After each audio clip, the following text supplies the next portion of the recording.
Welcome to a coffee time with Daniel reading Cahill Gibran, Jesus. Salutations and love, hope from hope, peace from peace. Um, Blessed be all inspiration of love, for it sets us free if we will look upon it. And never has there been a more beautiful gospel than what Cahill penned through the inspiration of love. James, the son of Zebedee, on the kingdoms of the world is what I'm reading. Upon a day in the spring of the year that Christ the Lord Jesus stood in the marketplace of Jerusalem, he then on that beautiful day was speaking to the multitudes of the kingdom of heaven, all those born of love. And he accused the vipers and snakes of Pharisaical understandings, the Pharisees. He accused them of setting snares and digging pitfalls in the paths of those longing after the kingdom. And he denounced them, and he pointed. Now, amongst the crowd was a company of men. Well, maybe I'm going to put on my glasses. 61. Getting cataracts, probably most people do. Now, amongst the crowd was a company of men who defended the Pharisees and the scribes, and they sought to lay hands upon Jesus and also upon also his apostles. But he avoided them, and Christ turned aside from them and walked towards the gate of the city. And he said to his apostles, "My hour has not yet come. Many are the things that I still have to say to you, and many are the deeds that I shall yet perform before I deliver myself up to the world."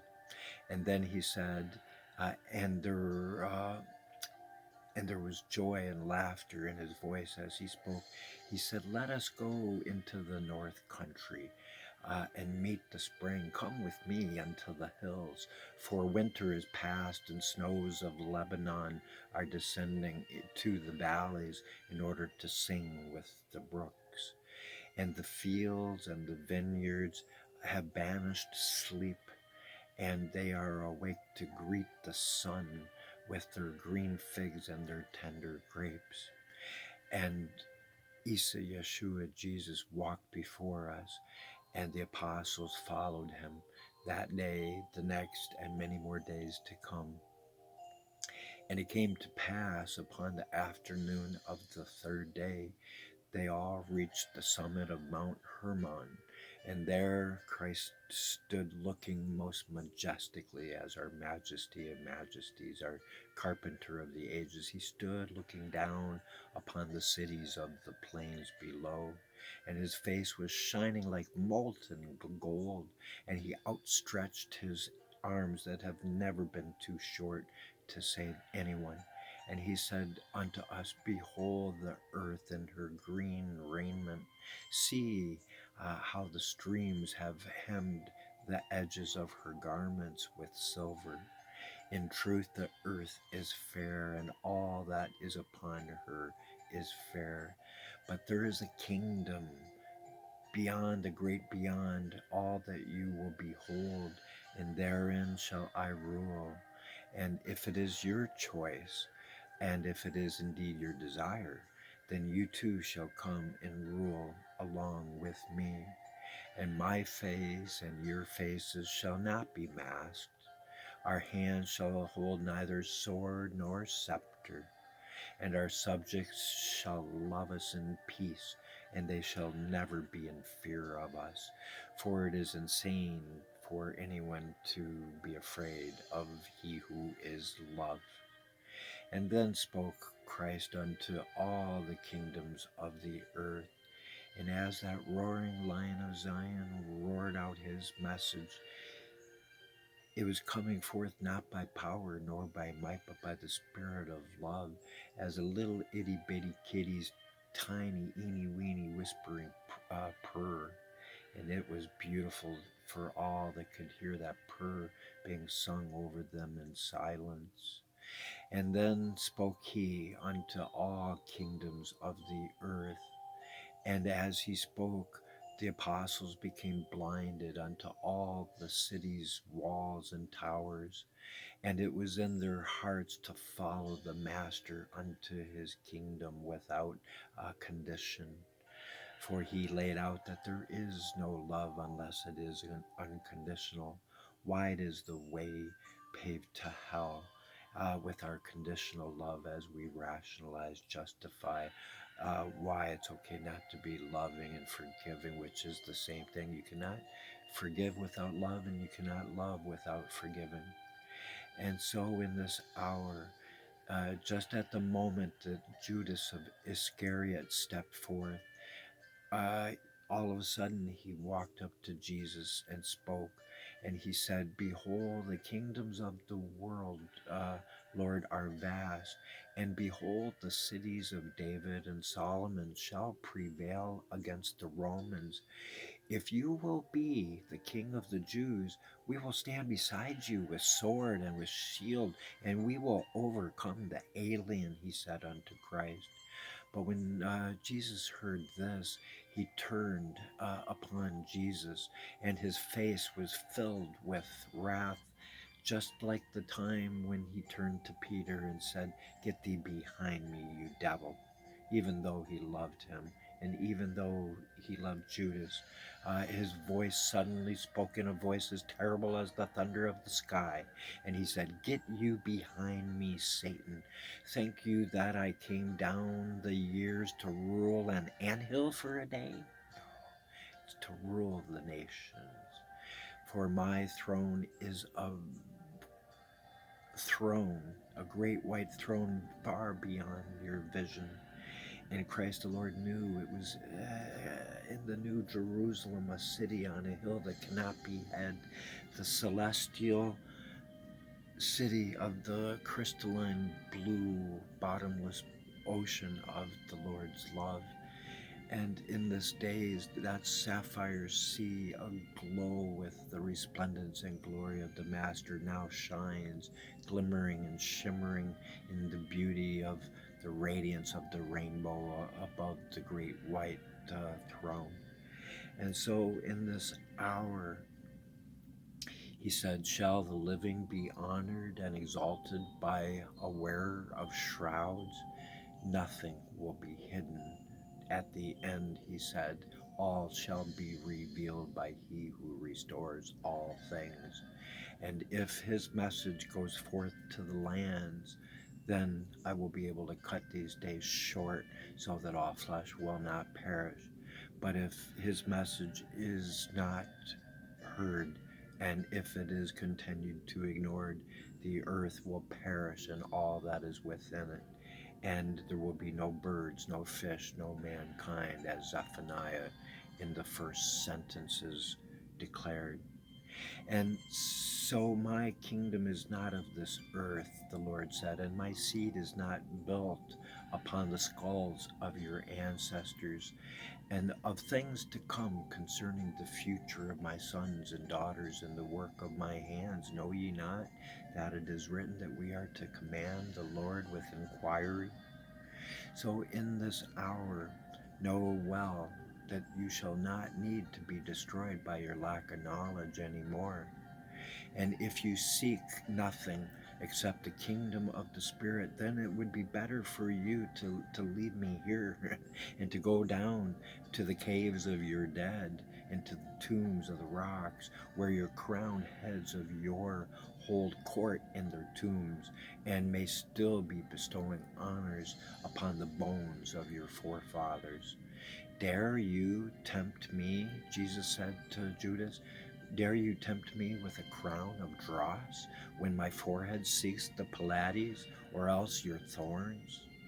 Were it not for a dream dreamed by a forgotten race, The Lord said, I would not suffer your sun to raise upon my patience, nor your moon to throw my shadow across your path. Were it, were it not for a mother's desire of love unending, I would have stripped myself of all the swaddling clothes that were upon me to escape back to space, to come back to the great beyond. And if it wasn't for sorrow in all of you, I would not have stayed behind to weep and to console you. Who are you, Judas? And what are you? And why do you try to tempt me? Have you in truth weighed me in a scale and found me one to be one that would lead the legions of the pygmies and to direct chariots of the shapeless against an enemy that encamps only in your hatred and marches nowhere but in your fear? Too many are the worms that crawl about my feet, and I will give them no battle at all. And I am weary of the just and weary of the pitying, weary of pitying, uh, finding the creepers, pitying them who deem me a coward because I will not move among their guarded walls and towers as one who would be a soldier to defeat by strength and power and death. Pity it is that I must I need pity until the very end. Would that I could turn my steps towards a larger world where larger men dwell, but how shall I? Your priest and your emperor would have my blood. They would like to kill me. They would be satisfied if I go hence into the land of the dead. And I would not change the course of the law, and I would not govern folly either. So let ignorance reproduce itself until it is so weary of its offspring.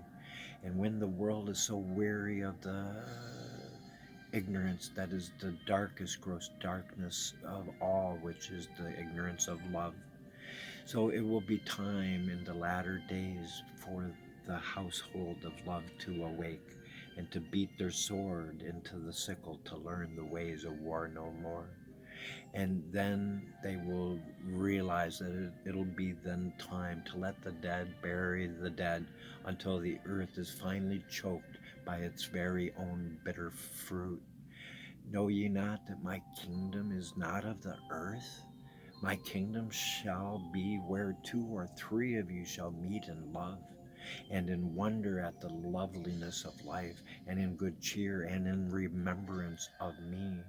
And then of a sudden he turned unto Judas, and he said, Get behind me again, for your kingdom shall never be my kingdom.